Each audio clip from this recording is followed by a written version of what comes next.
D'une superficie de 28 773 km², cette île a été découverte en 1492 par Christophe Colomb qui lui donna le nom d'Hispaniola. L'île fut divisée en deux, à l'ouest Saint-Domingue et à l'est Haïti.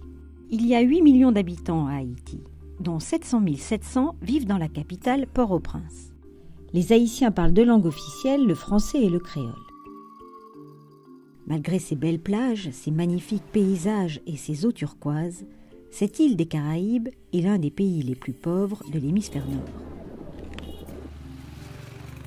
Cela est dû en partie aux dictatures qui se succèdent, comme celle de François Duvalier et de son fils Jean-Claude, qui ont pillé ses richesses et appauvri la population pendant de nombreuses années. À cela s'ajoutent les catastrophes naturelles, comme l'ouragan de 2016, ou le séisme de 2010 qui a détruit la capitale Port-au-Prince, ce qui a désorganisé l'administration, laissé la population sans abri et apporté de graves maladies, comme le choléra. Les conséquences pour la population sont terribles. Par exemple, on voit partout des déchets qui jonchent le sol et polluent les rivières car aucun ramassage des ordures n'est organisé. Cette pollution a des conséquences sur la santé des Haïtiens. Très peu de personnes ont accès à l'eau courante dans leur maison. La plupart des Haïtiens vont chercher de l'eau dans des puits. Il n'y a pas d'hôpital à Dame-Marie. Il n'y a pas de services de base comme la pédiatrie, la chirurgie, la médecine, l'obstétrique. Ces services n'existent pas. C'est une clinique publique et à la fois privée parce que la clinique ne dépend pas de l'État. Les médicaments que j'ai ici, je les obtiens aux États-Unis. Les patients qui viennent en général sont des patients extrêmement pauvres. Ils ne paient pas grand-chose, ces patients-là. Seulement 10 $ haïtiens représentent 50 gourous.